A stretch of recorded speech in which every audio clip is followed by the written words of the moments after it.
सबसे मुख्य बात यह है कि आज हम आलसी हो गए, और ये मुख्य बात भी है और दुख की बात भी है कि हम आज आलसी हो गए। और जब से सुविधाएं बढ़ी तो आलस्य बढ़ता गया। पहले इतनी सुविधाएं नहीं थी तो हम उतने आलसी नहीं थे। ज्यों ज्यों विकास हुआ त्यों त्यों विनाश ने निमंत्रण दे दिया कि आओ आओ आओ, आगे बढ़ते आओ।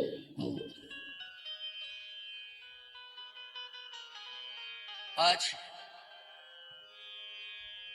हर व्यक्ति आलस्य की ओर जा रहा है, और ये आलस्य ही हमारे अंदर राक्षसत्व का काम कर रहा है। पहला संकल्प लो कि हम सूर्य की किरण न निकलने पावे इसके पहले जागें, और जाग करके आलस्य को दूर करने के लिए श्रम करें। क्या करें? श्रम। श्रम के साथ जोड़ो शरीर को। आज आलस्य जो है हमारा सबसे बड़ा शत्रु है। और श्री सीताराम जी के विवाह के पहले भगवान ने सबसे पहले यदि आक्रमण किया है तो आलस्य पर किया है। आलस्य को दूर किया है भगवान ने। संकेत क्या है? आलस्य को भगवान दूर कर रहे हैं, इसको नष्ट कर रहे हैं, चैलेंज दे रहे हैं। इसलिए जन्म के बाद प्रात काल उठ के रघुनाथा, प्रात काल उठ के रघुनाथा, प्रात काल उठ के रघुनाथा, प्रात काल उठ के रघुनाथा। मातु पिता गुरु नावहि माथा, मात पिता गुरु नावहि माता, मातु पिता गुरु नावहि माथा, मात पिता गुरु नावहि माता।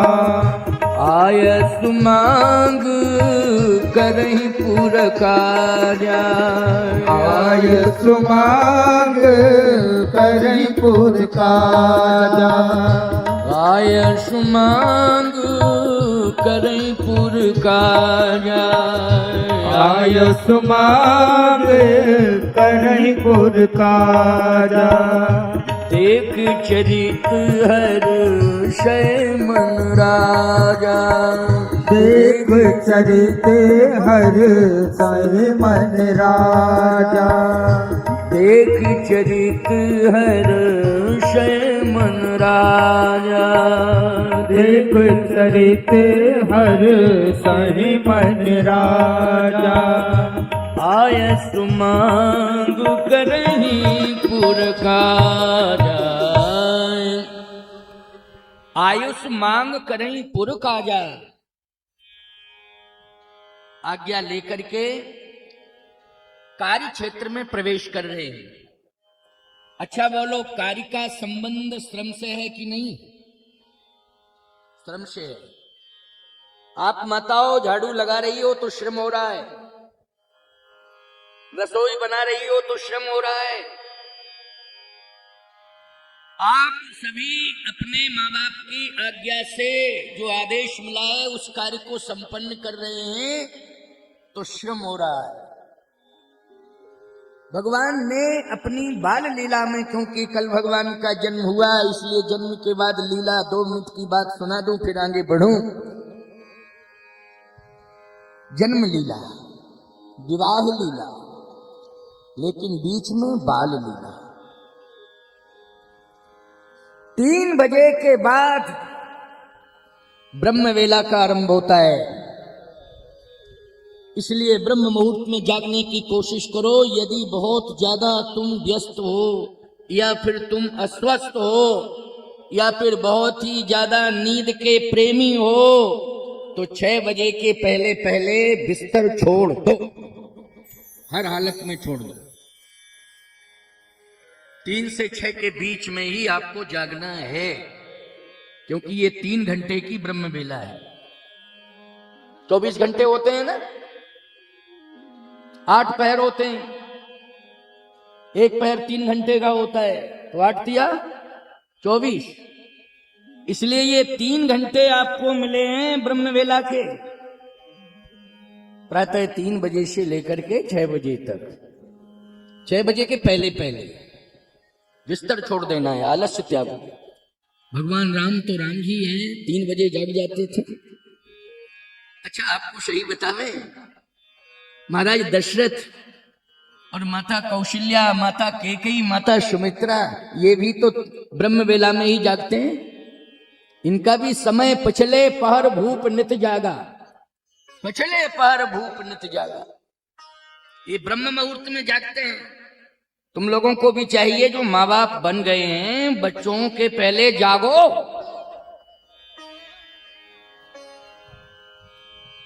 एक बार व्यंग भी है और तुम्हें चेतावनी भी है, व्यंग भी है, दोनों बातें।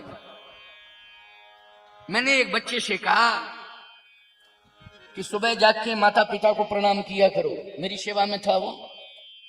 उसने कहा महाराज जी माता पिता से भी कुछ कह दीजिए। मैंने कहा कह दूंगा, क्या कहना है?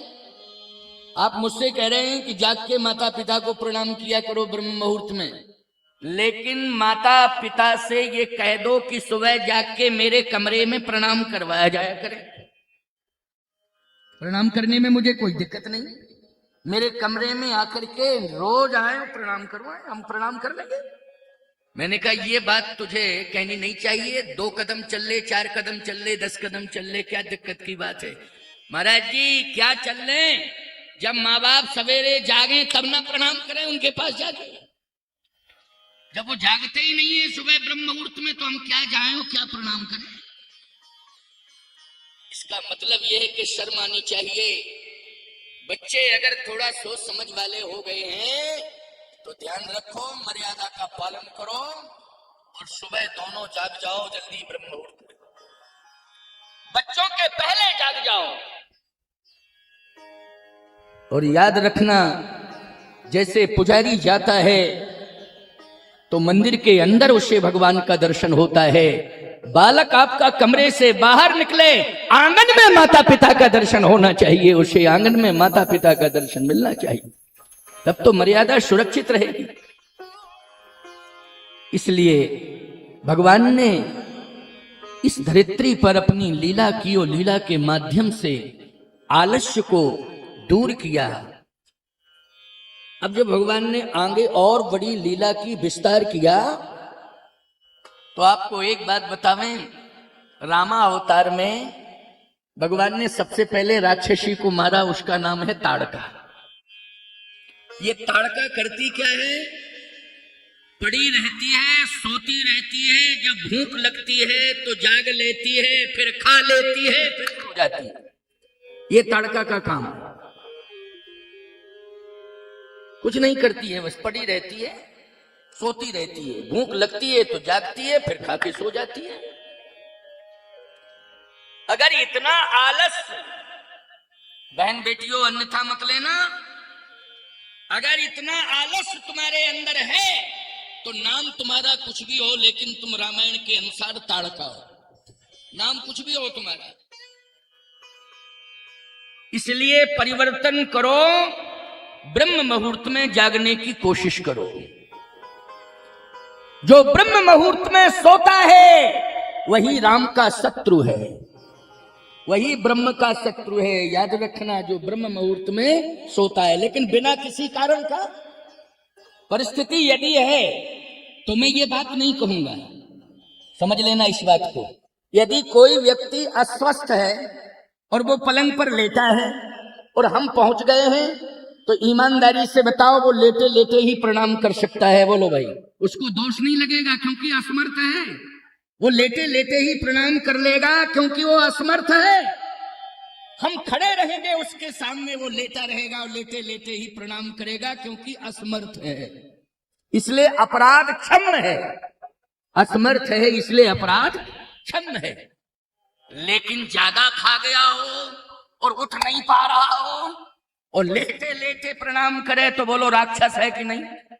कंफर्म राक्षस है। इसलिए यदि आप किसी कारण को लेकर के जागे हैं और विलंब से सोए हैं और विलंब से जग रहे हैं तो अपराध आपका क्षम्य है। लेकिन यदि आपने प्रतिदिन ऐसा नियम बना लिया है कि नहीं, हम चैलेंज देते हैं, हम ब्रह्म मुहूर्त में कभी जागेंगे ही नहीं, कुछ भी हो जाए, तो निश्चित रूप से आपके अंदर राक्षसत्व आ गया। आपको परिवर्तन करना पड़ेगा, विचार करना पड़ेगा। भगवान राम ने, संत और भगवंत ने, दोनों ने एक यात्रा प्रारंभ की। वो संत विश्वामित्र जी महाराज हैं और भगवान राम। क्योंकि परिवर्तन हो और अभूतपूर्व परिवर्तन हो, इसके लिए संत का प्रयास है। संत का प्रयास ये नहीं है कि केवल मेरा यज्ञ सफल हो जाए। अयोध्या जाने का अर्थ है, प्रभु राम को लाने का अर्थ है कि अभूतपूर्व परिवर्तन होना चाहिए। वाह! आपको एक बात बताएं, लोग कहते हैं कि भगवान श्री राम ने इतने वर्षों का वनवास क्यों चाहा? कैकेयी जी ने जो किया है प्रभु राम की इच्छा से किया। इतने वर्षों का क्यों प्रेरणा दे करके वनवास लिया? थोड़ा सा ले लेते, कोई दिक्कत की बात नहीं। 14 साल बहुत होते हैं। बात यह है,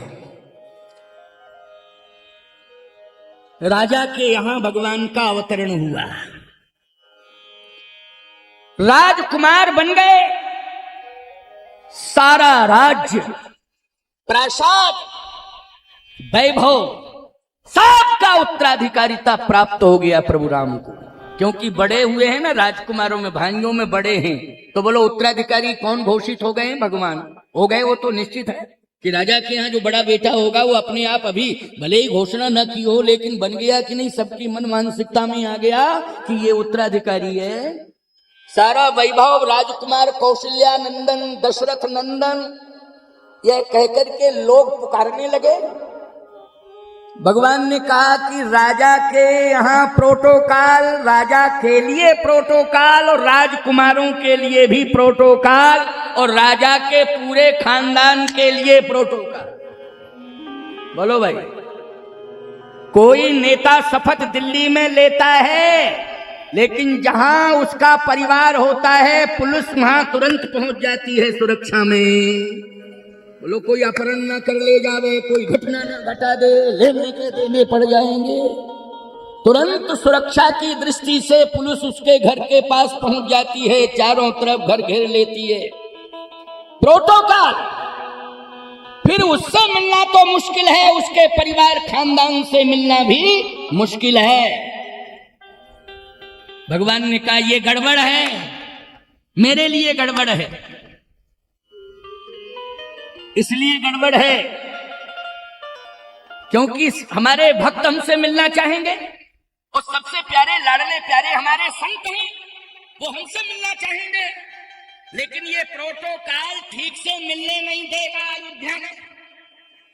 इसलिए 14 साल का वनवास मांगना है, ज्यादा से ज्यादा दिन वन में कटे, जल्दी राक्षस मर जाएंगे, कुछ महीने कुछ साल के अंदर ही मरेंगे, लेकिन ज्यादा से ज्यादा संतों से और भक्तों से बिना प्रोटोकॉल बिना प्रभाव के हम चित्रकूट में मिलेंगे, जहां कोई चार दीवारी नहीं होगी। कभी भी किसी भी समय कोई कहीं से प्रवेश कर जाए, हम स्वतंत्र रूप से सबसे मिलेंगे।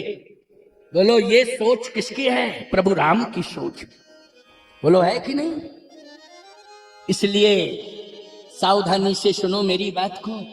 ये तो धार्मिक राज्य है कि विश्वामित्र जी महाराज गए और मंत्रियों के सहित महाराज ने अपने सोने का मुकुट उनके चरणों में रख दिया।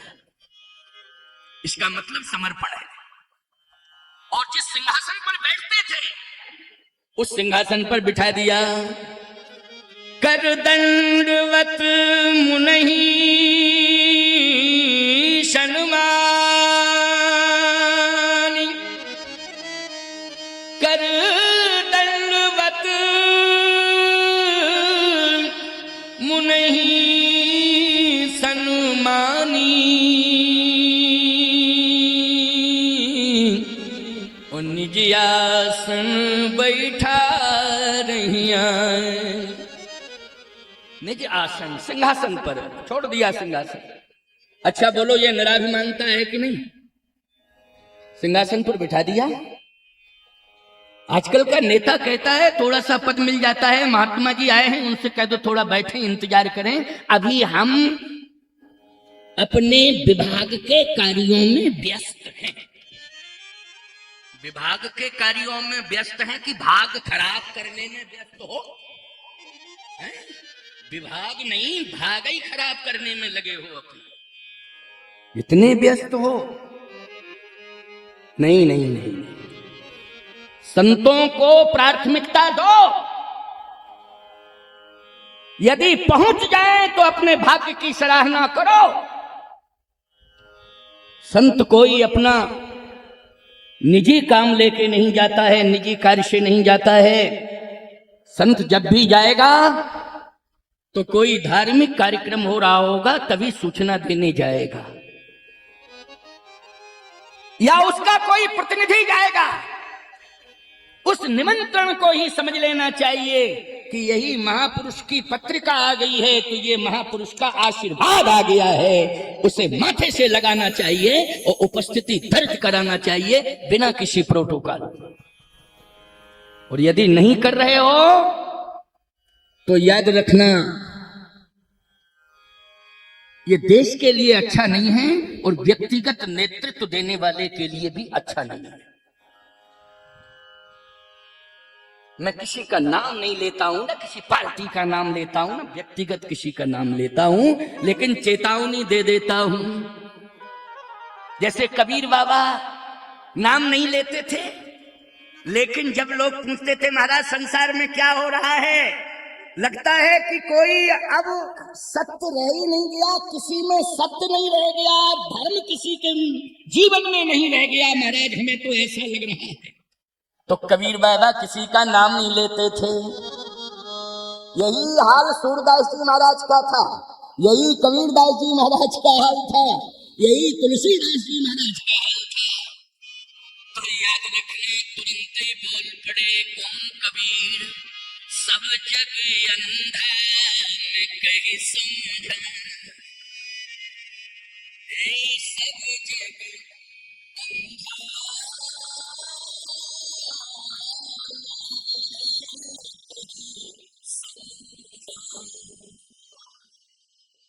सूरदास जी बोले